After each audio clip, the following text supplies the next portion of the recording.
Ako nga pala si Ritz, isang college fresh grad na hindi pa nakakapag-start ng trabaho.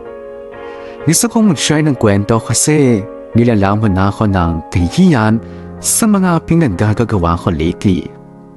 Ganito kasi yon, omit out ako. Ako, sakit kaya hindi nakakapagtrabaho. Ang papa ko lang kumakayod para sa amin. Maganda naman ang trabaho niya sa ibang bansa, kaya walang problema pagdating sa mga pangangailangan namin sa bahay. At lalong-lalo na nga sa pag-aaral ko. Actually, pwede kong sabihin na spoiled ako nila mama at papa. Kung tutusin, maswerte ako kumpara sa ibang bata na kasabayan ko sa paglaki. Ang problema nga lang, dahil nasa ibang bansa nga si papa hindi ko naranasan ang magkaroon ng matatawag na padre de pamilya.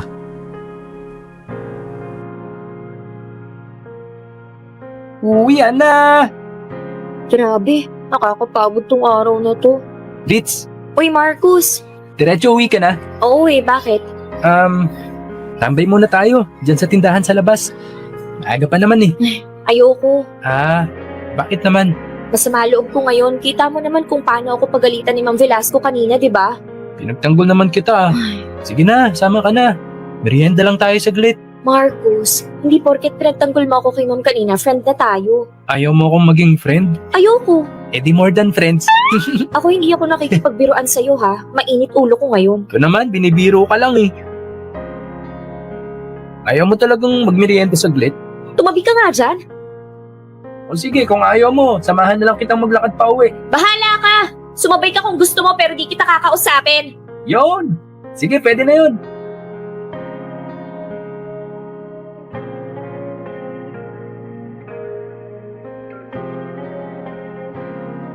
Ninindigan mo talaga yung sinabi mong di mo ako kakausapin. Sige, okay lang. Ang importante, nagkasabay tayong naglalakad ngayon. Hanggang dito mo na lang ako pwedeng sabayan. Bakit? Kapasok sa kanto na yan yung bahay namin. Ayoko may makakita sa akin na may kasamang lalaki. Baka isipin pa nila boyfriend pa kita. Eh di, hayaan mo silang isipin kung anong gusto nilang isipin. Pwede ba, Marcus? Huwag ka na nga makulit. Pag hindi ka sumunod sa sinasabi ko, hindi na ulit ako papayag na sumabay ka sa akin pa uwi. Talaga? Ibig mong sabihin, pwede kitang samahan ulit sa pag-uwi mo?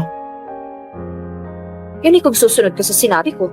Oo ba? Sige, walang problema. So, paano? Next time na lang? Oo, sige na, alis na. Ingat. Kulit.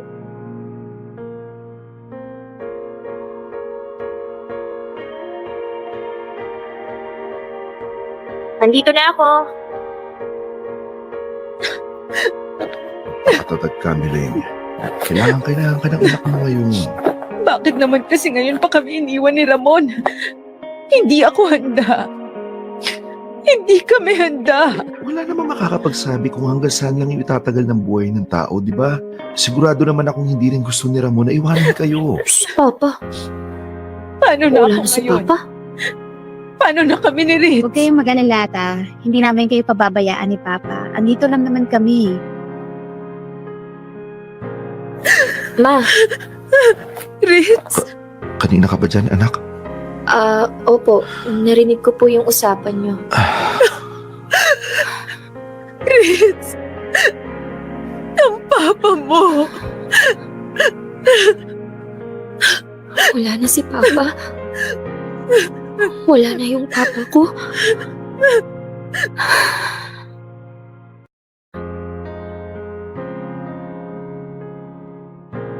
Ritz? Ritz, pasok na ako ha.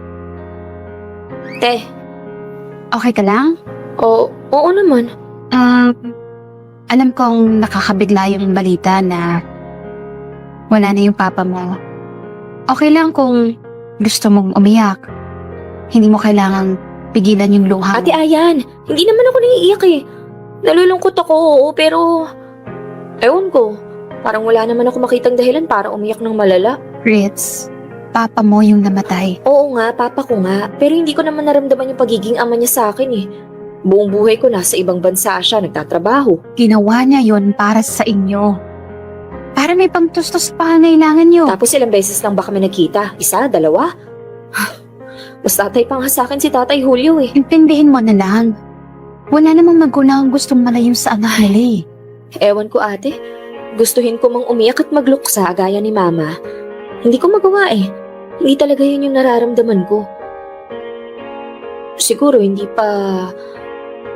kasi hindi pa masyadong nagsisink in sa utak ko. Hindi mo naman siguro ako masisisi kung bakit wala akong nararamdaman sa pagkawala ni Papa. Kasi buong buhay ko, wala naman talaga siya.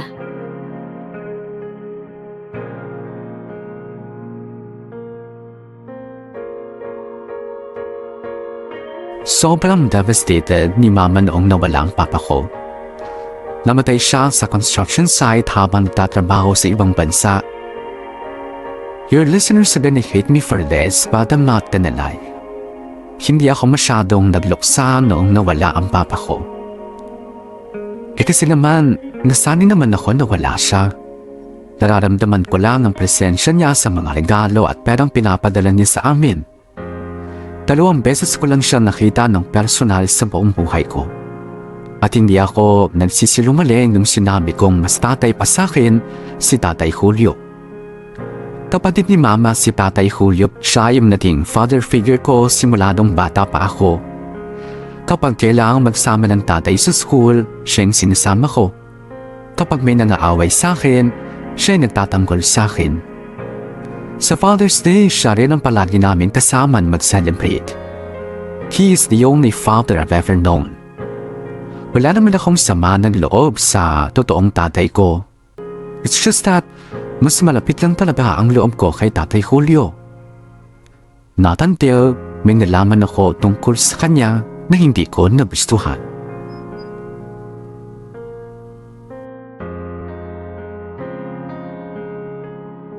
Nasa mall ka na, babe?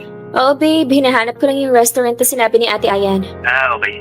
Ay, ito na pala babe, nakita ko na. O sige, i-check ka muna dyan kasama sila. Balitaan mo na lang ako mamaya. Happy birthday ulit. Thank you babe. Tawagan kita mamaya pag uwi namin ng bahay. Okay.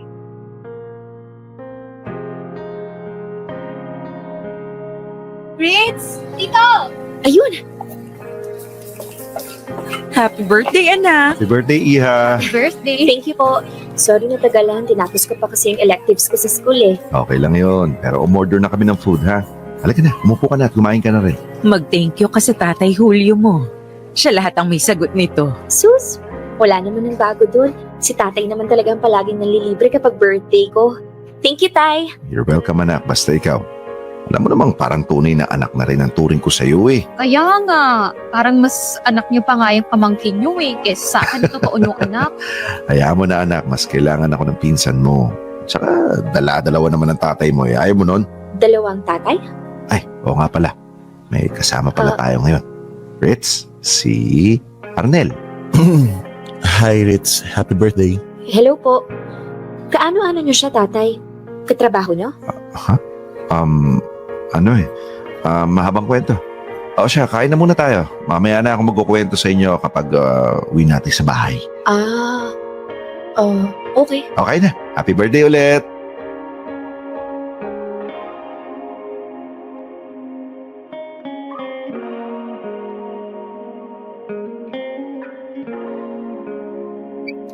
Ay, sa wakas nakarating din ang bahay. Nakakabusog. Ang dami kong nakain. Oo, huwag ka munang humiga. Pahinga ka muna. Okay po. Maiwan ko na kayo ah. May mga ayusin pa ako sa bahay eh. Tito Arnel, akala ko ba? Uwi ka na. O, may usapan tayo, di ba? Sorry, Julio. Pero, sure ka na ba sa binabalak mo? Oo naman, bakit? Huwag mo sabihin na duduwag ka. Kuya, kung hindi pa kayo handa, okay lang. May mas magandang pagkakataon pa naman eh. Eleng, ilang beses na namin pinuspone to. Eh kung patatagalin pa namin, baka mas mahirapan pa kaming gawin to sa susunod. Ay, sige, kayong bahala. Arnel? Okay, sige. Ritz, anak, Po? may gusto sanang sabihin ang Tatay Julio mo eh. Ano po yun? Kuya, Ritz, anak, ganito kasi yun. Di ba matagal na rin mula nung nag-iwalay kami ng asawa ko, ng nanay Tanya mo? Opo. Bata pa ako nun eh. Bale, simula kasi noon, hindi na ako nagkaroon ulit ng nobya. At hindi na ako nakapag-asawa ulit, di ba? Tay, ang dami niyo namang intro eh. Sabihin niyo na lang kaya kung ano yung sasabihin niyo. Ritz, hayaan mo nga si Papa na magsalita. Ritz, anak, di ba tinatanong mo kanina kung kaano-ano ko si Arnel? Opo.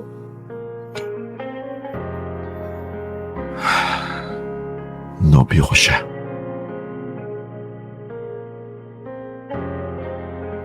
Nobyo? Ah.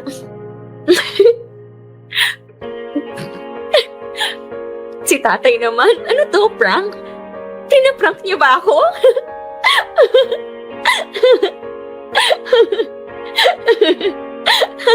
Ritz, Ano? Seryoso ba kayo? Sabi na nga ba, hindi ka maniniwala eh. Hindi talaga. Sinong maniniwala sa inyo yung laki-laki ng katawan nyo? Nobyo? Ano yun? Bading? Bading ka, tay? Ganun na nga. Hindi ka naman bakla eh. Hindi ka bakla, tay. Lalaking lalaki ka kaya. Baka ano lang, baka confused ka lang, gano'n. Ritz, anak. Matagal nang ganito ang tatay mo. So, kaya pala hindi kayo nakapag-asawa ulit. Kaya hindi kayo nagka-girlfriend ulit. Kasi, Oo, anak. teka, huwag niyo sabihin kaya kayo naghiwalay ni Nanay Tanya kasi nalaman niyang bading ka.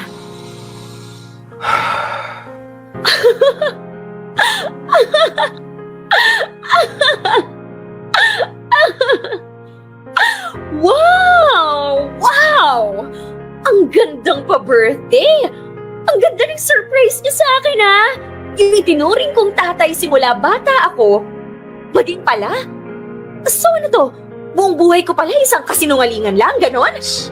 Kahit na ganito ako, sinikap kong magpakatatay sa'yo kasi alam kong yun ang kailangan mo. Wow! Edi thank you!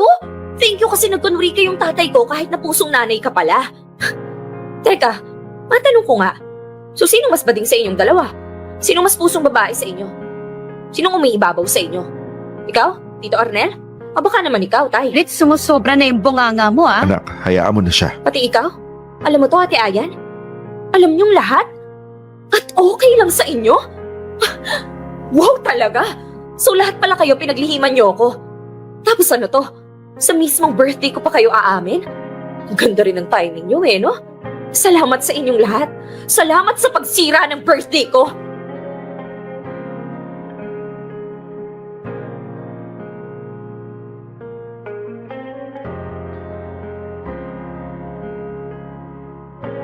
Huwag niyo muna sana akong i-judge basta-basta. Alam kong hindi maganda yung naging asal mo after ng ginawang pagtatapat ni Tatay Julio. Pero gusto ko lang din ipaliwanag kung bakit ganun na lang ang naging reaction ko. Isipin niyo halos buong buhay ko hindi ko nakasama yung totoo kong tatay. At walang ibang nagparamdam sa akin ng pagkakaroon ng ama kundi si Tatay Julio lang. Kaya naman sobrang nakakabiglang malaman na bukod sa ang bukod tanging lalaki sa bahay namin, alam niyo na, hindi pala tunay. Plus the fact na ako na lang pala ang hindi nakakaalam sa aming lahat. Okay, now na na-explain ko ng side ko, pwede niyo na ulit akong i-judge. And honestly, hindi ako magagalit if you would stay mad at me, just like how I stayed mad at Tatay Julio.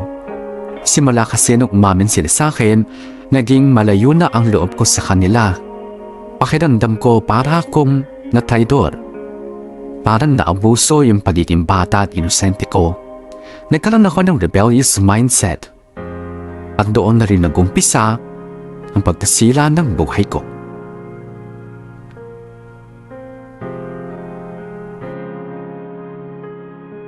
Kakabagot naman dito sa school. Kaya pala panitambay ka na lang. Kahit nga. Ang boring naman kasi mag-discuss ng prof namin ngayon eh. Ayaw mo na mag-aral? Tinatamad lang ako, hindi ko naman sinabing ayoko. Ba't hindi mo na lang kasi ako gayahin? Tignan mo, di ako nag-enroll, kaya eto, chill-chill lang. Mayaman naman kasi parents mo, kaya kahit hindi ka magtrabaho someday, mabubuhay ka. Babe? Oh. What if... Huwag na kaya ako pumasok sa next subject ko? Ano yun, magkakating ka? Cutting ang putik. High school naman yung term na ginamit mo. Malay ko ba kung anong tawag ng mga college doon? So, ano? Gusto mo gumala na lang? Saan tayo pupunta? Ikaw bahala, saan mo ba gusto? Sa bahay niyo na lang para tahimik. Yan mukhang may binabala ka sa akin Sira ulo, baka ikaw. Joke lang. Tara, Tara, bili muna tayo ng pagkain sa convenience store. Food trip malala. tara.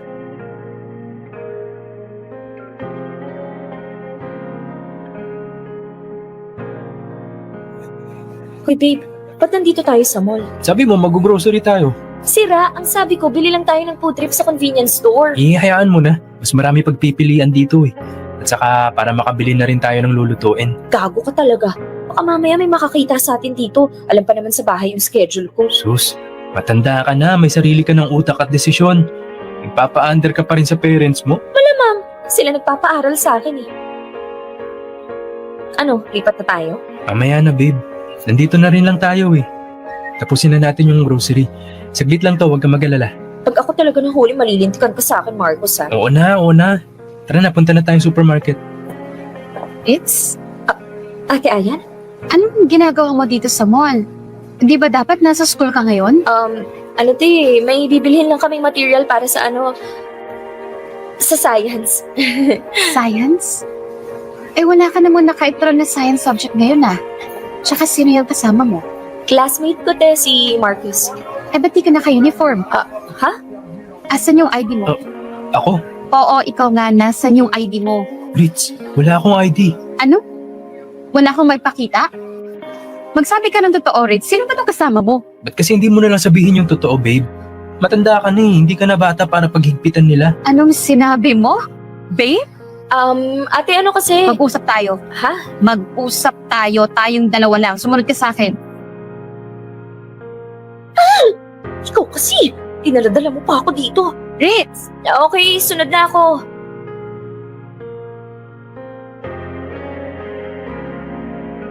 Ano tong ginagawa mo, Ritz, ha? Te, Umabsent ka sa school? hindi pumasok ako sa first subject ko.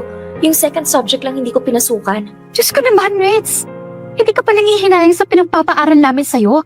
Gano'ng tagal mo nang ginagawa to, ha? Ngayon lang, te, promise. Napilit lang talaga ako. Napilit? Nino, nung lalaking yun? Sino yun? Boyfriend mo?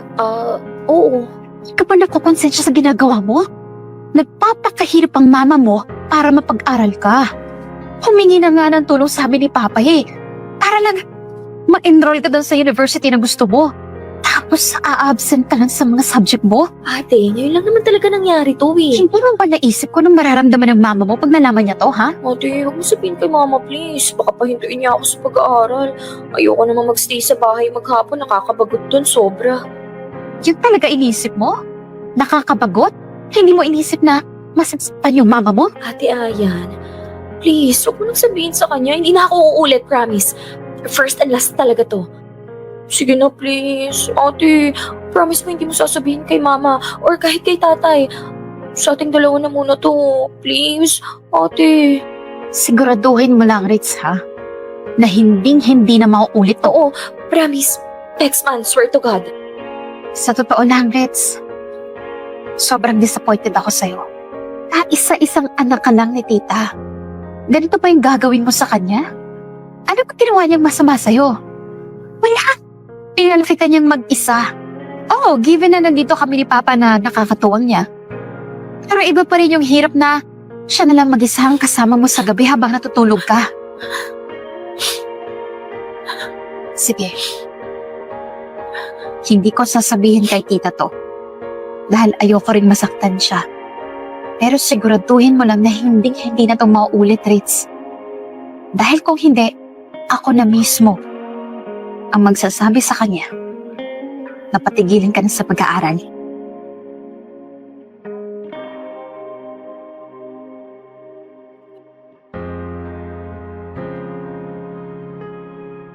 Kung si Tatay Julio ang nagsilbing angla ko simula pagkabata, si Ate Aya naman ang bukod tanging kapatid na kinalakihan ko. Anak siya nila Tatay Julio at kagaya ko, only child din siya. Kaya naman, gets na gets namin ang isa't isa at sobrang close kami. Parang totoong magkapatid na nga kami. Lahat ng mga sikreto ko nung nagdadalaga ako, siya ang nakakaalam. From my first crush, my first manliligaw, my first heartache, lahat alam niya. And so I expected na sasabihin niya rin sa akin lahat ng sikreto niya. Kaya sobrang nasaktan ako noong nalaman kong isa siya sa mga nalihim sa akin ng totoong pagkatao ni Tatay Julio. Anyway, so ngayon, wala na akong karapatang magalit kay Ate Ayan dahil hawak na niya ako sa liit. Nakiusap kasi ako na huwag na lang niyang sabihin kila Tatay Julio at kay Mama kung ano yung nakita niya. Sa totoo lang, yun naman kasi talaga ang first time na nagkating classes ako. At nagkataon na nahuli pa niya ako. Ayaw man niyang maniwala na hindi ko talaga gawain yun ay nag-promise naman siya na hindi siya magsusumbong kila Mama. Basta maipapangako ko lang na hindi ko na ulitin ang gawin ang bagay na yun. Yes, nag-promise ako kay Ate Aya na hindi na ako uulit sa maling nagawa ko. Pero sinong niloko ko? Sa paglalakwat siya lang ako nakahanap ng comfort ng mga panahon na yon. Even Ate Aya na dati kong best friend at sister, feeling ko sobrang bumaba na ang tingin sa akin. Wala ako ibang nasasabihan ng lahat ng sama ng loob ko noon kundi ang boyfriend kong si Marcus. At dahil hindi nga siya enrolled noon sa college, mas nakakabanding ko lang siya kung wala ako sa loob ng eskwelahan. Naging madalas ang pag-absent po noon sa school, kung saan-saan kami pumupunta ni Marcus. Tampay dito, tampay doon, minsan sa sinihan, sa bilyaran, at may mga pagkakataon pa nga na sinasama niya ako sa bahay ng mga tropa niyang mayayaman. Doon ako nakakita ng mga taong pumaparty kahit hindi gabi. Kung tayo sanay tayong mag-unwind after office hours, pues ibahin niyo ang mga kaibigan ni Marcus. Meron sa kanilang may mga basement na may sariling bar. Kaya walang kaalam-alam ang pamilya ko na nagagawa kong pumarty sa oras ng klase.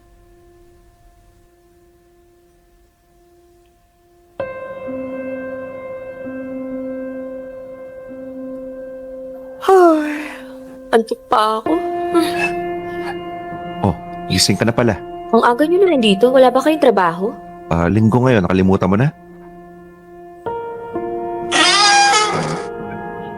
Mukhang ginabi ka yata masyado ng uwi kagabi ha. Anak, mag-iingat ka sa mga lakad mo. Napakadelikado ng panahon ngayon. Ay nga pala, may dala akong almusal dyan. Kumain ka na muna ha. Sigurado akong gutom na. Naantok na po ako, hindi ako nagugutom. Gusto ko magpahinga. Ilagay nyo na lang yan dyan. O kaya pakain nyo sa iba. Ritz, anak. Sige na po, pasok muna ako sa kwarto ko.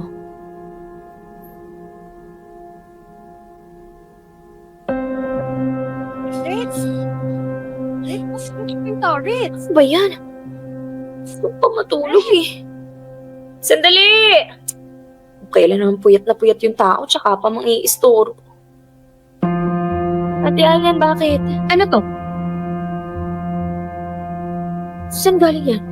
Nakita to ni tita sa bag mo. Ma? Pinakailaman niyo yung bag ko? Party drugs to, di ba? Kanino galing to? Kay Marcos? Akin na nga yan? Ba't ba kasi kayo nangingialam ng gamit na may gamit? Paano to itong gumamit niyan? Kailan? Mild lang naman to, hindi naman to pang-adik. Kung makapag-react naman kayo, parang ikakapaniwara ko na to. Bakit hindi ba? Hindi ka ba napapariwara sa lagay na yan? Anak, saan ba ako nagkulang? Wala ma, wala sa inyong problema. Pwede ba, huwag nga kayong OA mag-react. Desisyon ko to, matanda na ako, may sarili na akong utak. May sarili kang utak na nilalaso ng boyfriend mo. Ano bang problema nyo? Nakauwi naman ako, di ba? Namatay ba ako? Nakulong ba ako? Hindi naman, di ba? Sa ngayon, hindi pa. Pero kung hindi mo pa ititigil yan, baka bukas pakalawa, humandusay ka na lang sa daan. Eh di humandusay, at least humandusay akong masaya. Choice ko yun. Sobra na yung pangatwiran mo, ha? Ano ba nangyayari dito? Ba't ang iingay nyo? Kuya, Ba't ka iiyak? Taamit kita ng packet drugs si Ritz. Sambagin niya. Ano? Sigurado ba kayo dyan? Ayun o! Ayun yung ebidensya! Diyos ko. Fritz, anak, ba't mo naman nagawa to? Bakit meron pa nito? Hindi ka pa nakontento sa pagbubulakbol mo sa oras ng klase? Tabot ka pa sa ganito? Ano ka mo? Pagbubulakbol? Sa oras ng klase? Oo pa. Matagal nang ginagawa ni Ritz yan. Matagal na namin alam ni tita. Sinabi mo kay Mama. Usapan natin sa ating dalawa na lang, di ba? Hindi ka tumupad sa usapan natin. Hindi ka rin naman tupad sa pangako ko, di ba? Di ba sabi mo hindi ka na uulit? Hindi nga. O ano yung mga resibo ng sinihan na nakita ni tita sa bag mo? Sakto pa sa oras ng klase mo yung nakalagay sa ticket. Ano, magsisinungaling ka pa? Alam mo, sobrang nakakahiya ka. Wala akong naalala na ginawang mali sa'yo o pagkukulang nila papa at tita sa'yo para gawin mo lahat yan. Hindi ka ba nahihiya sa sarili mo? Ayan, anak, tama na. Lalo lang lalaki ang gulo. Hindi ba? Kailangan mapagsabihin yung babaeng yan. Hindi na bata yan eh. Kaya hindi na uuubra yung ginagawa nyo dati na binibaby nyo siya. Bakit sinabi ko bang babyhin niyo ako? Sinabi ko bang ituring niyo akong bata? Hindi mo yun hinihingi pero binigay namin sa'yo. Simula nung pinanganak ka, sa'yo na napunta lahat ng atensyon nila tita pati ni papa. Mas anak na nga yung turing ni papa sa'yo eh. Mas mahal ka pa niya kaysa sa sarili niya. Ano? Bababuyin mo lang yung sarili mo? Sisirain mo lang yung buhay mo? Pag-isip-isip ka nga, Fritz. Kung totoo, yung sinasabi mo na hindi ka na bata at may sarili ka ng utak, pues, patunayan mo. Patunayan mo may utak ka nga. Lalo pang ang lumaki yung problema sa bahay. Well, ako lang naman ang problema and my rebellious mind. But yeah, lumala ako ng lumala. After that incident, grounded na ako. Hating-sundo ako ni Tatay Julio sa college kahit hindi ko naman siya kinikibo o kinakausap the whole time. Para akong bata na bantay sarado ng magulang. The thing is, the more na pinadihit-pitan nila ako, the more na mas gusto kong magrebelde. At dahil hindi naman nila ako nababantayan 24/7, nakahanap ako ng paraan kung paano makatakas kay Tatay Julio. May mga pagkakataon po at Bea na nakakalabas pa rin ako ng school lalo na nga in between classes. Walang kaalam-alam ang pamilya ko na natatakasan ko pa rin sila. Until one day, nakalimutan kong bumalik ng school bago dumating ang Tatay Julio para sunduin ako. Wala naman akong narinig na anything sa kanila, so I thought, okay na. Siguro nagsawa na sila sa pagkontrol sa akin. Hanggang sa naulit nang naulit yun. Maraming beses akong hindi nakakauwi ng tama sa oras. Naging malaya ako ng gawin kung ano ang gusto ko. Tagay pa, bakla! Huy, Ritz, tama na yan. Lasing na lasing ka na. Kakaumpisa pa nga lang natin eh. Anong kakaumpisa? Nag-uwian na nga lahat ng kainuman natin, no? Tayong dalawa na lang natira. Ang hina naman nila. Anong oras na rin kaya? 2:30 na ng madaling araw, oh. Siguradong hinahanap ka na sa inyo. Ako? Inahanap? Malabo yun. Wala bang pwedeng sumundo sa'yo dito? Bakla, hindi kita mahahatid. Kaya nga magpaumaga na lang tayo dito. Mamaya ka na umuwi. Hindi naman talaga sila concerned sa akin eh. Gustong-gusto lang talaga nila akong hawakan sa leeg. Ay, nako. Ganun lang talaga ang mga magulang. Minsan nakala natin naghihigit sila. Pero ang totoo, gusto lang nila tayong protektahan.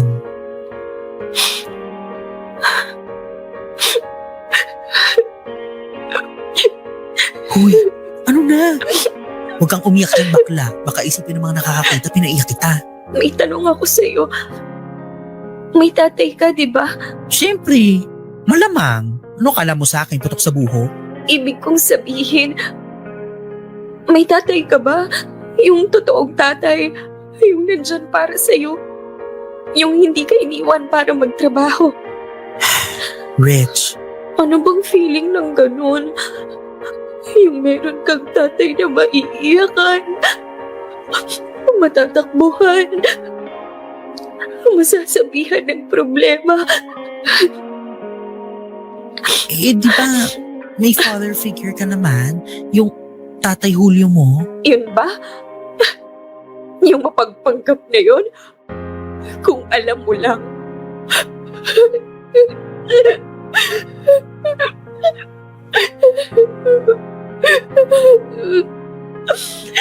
Gusto ko lang naman yung mapagmahal na tatay eh. Alam mo yun, deserve ko naman yun, di ba? Hindi ko alam kung ano yung pinagdadaanan mo, bakla. Pero sure ako kung ano man yung atraso sa'yo ng tatay Julio mo. Alam kong pinagsisisihan niya yun. Halika na. Pahinga ka muna. Tama na muna yung pag-inom. Diyos ko, wasak na wasak ka na. Paano ka kaya makakauwi niyan?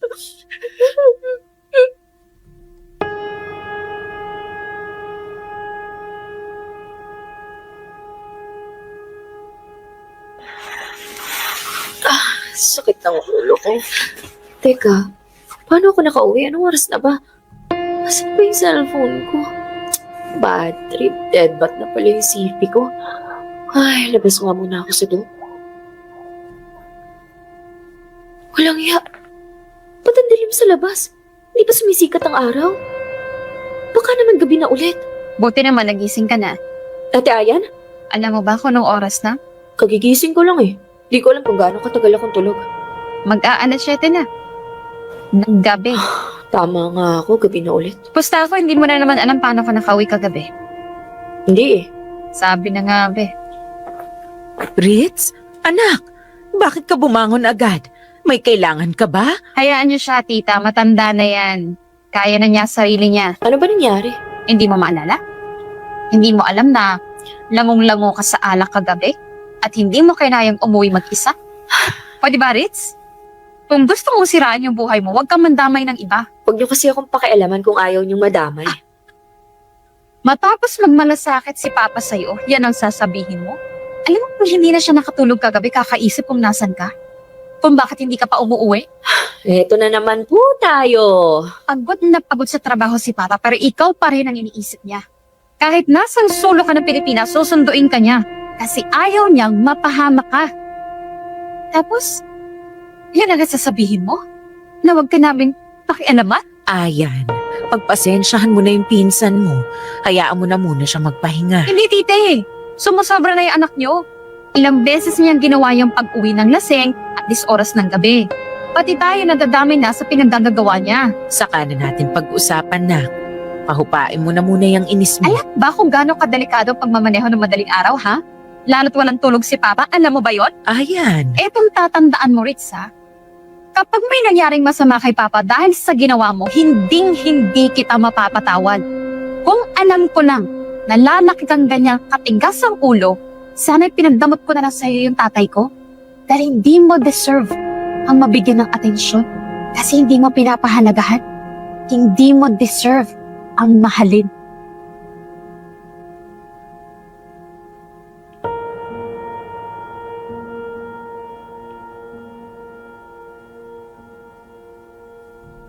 Kaya niyo pa ba? Kaya niyo pa bang tiisin ang pagiging pasaway ko? Kasi kung hindi na, I'm sure mas lalong hindi niyo kakayanin yung mga susunod na ikukwento ko.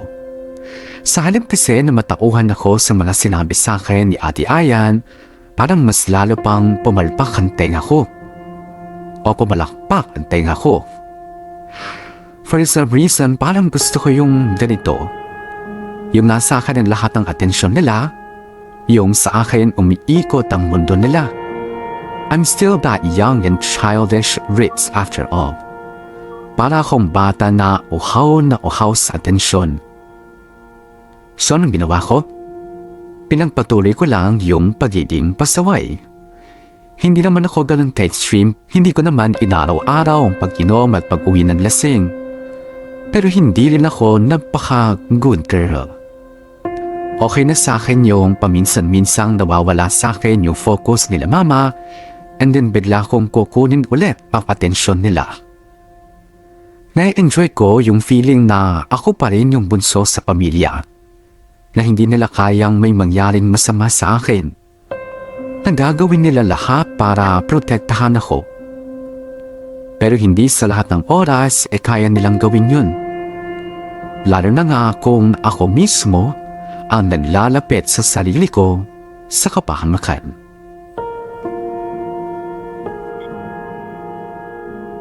Ayan, okay na. Ganda-ganda ko talaga. Makalabas na nga. Pabot na nga po na ng sasakyan. May lakad ka, anak? Bihis na bihis ka yata ah. May pupuntahan akong birthday. Gabi na.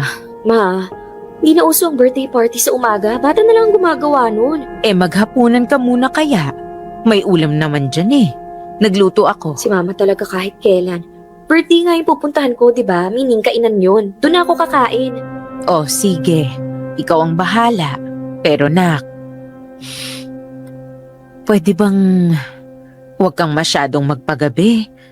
Nag-aalala kami sa'yo eh. Huwag nga kayong OA, ma. Never naman ako napahamak, di ba? Hindi ka pa napapahamak kasi palagi kang sinusundo ng Tatay Julio mo. Kung hindi niya ginagawa yon, palagay mo ba wala pa rin nangyaring masama sa'yo hanggang sa ngayon? O, edi sabihin niyo sa kanya na huwag akong sunduin para magkaalaman. Ay, kainis. Umpisa pa lang ng araw ko, sinisira niyo na. Kaalis na nga. Hello, babe. Papunta na ako.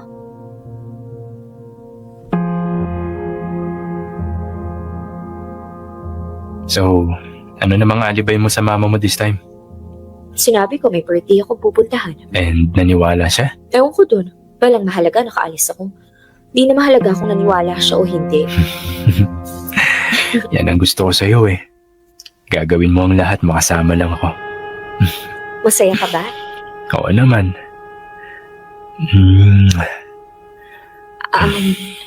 Marcos, wait lang.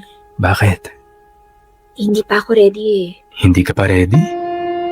Wala ka bang tiwala sa akin? Meron naman. Kaya lang. Come on, Reds. Matagal ko nang hinihiling sa'yo to. Hindi mo pa rin ba ako mapagbibigyan? Marcos, sorry talaga. Hindi ko pa talaga kaya eh. Hindi pa ako ready. Wala akong pakialam kung ready ka na o hindi. Sa ayaw mo't sa gusto ay bibigay mo ang hilig ko ngayon. Marcos! Ano ba? Marcos! Marcos! Walang iya ka? Marcos! Girlfriend kita kaya susunod ka sa gusto ko. Kakaintindihan tayo? At ngayong gabi, akin ka lang. Marcos! Ano walang iya mo?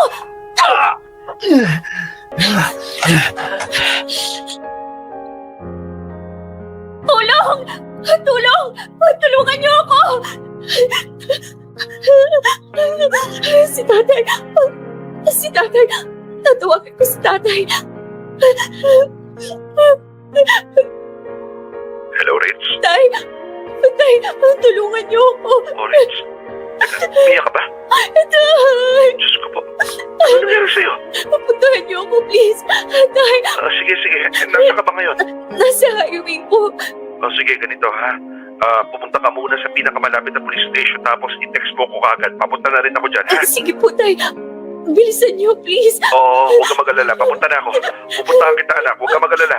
Pupuntahan kita.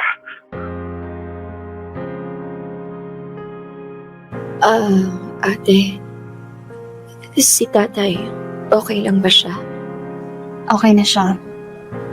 Buti na lang hindi manla yung aksidente. Kailangan niya lang daw pahinga sa amin ng doktor. Sorry.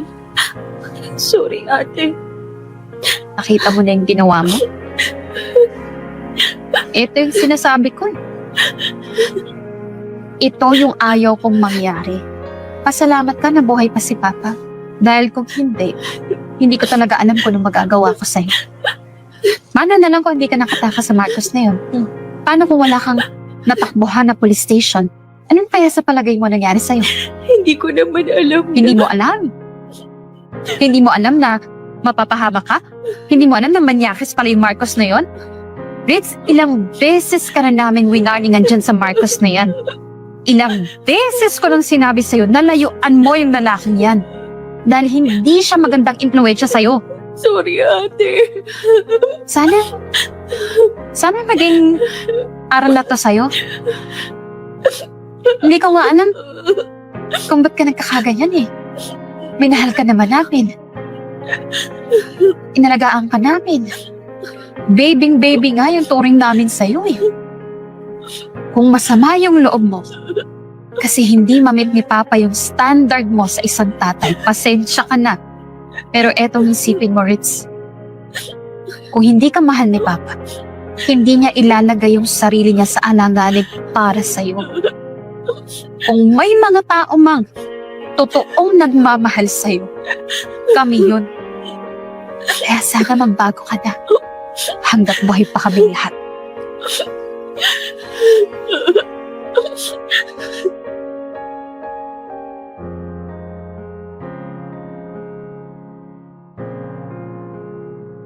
Like I said sa umpisa ng sulat ko, hiyang-hiya ako sa mga pinaggagawa ko lately.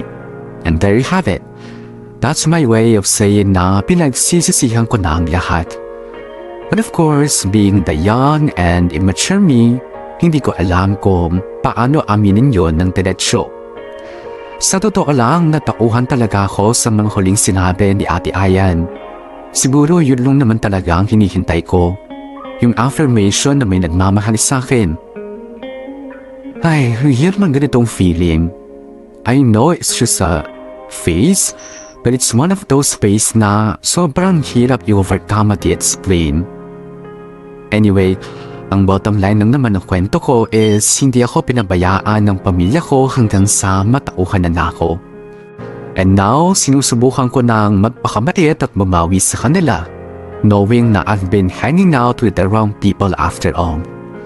May awkwardness pa rin sa bahay, syempre, pero tulong-tulong naman kami may ayos ang lahat.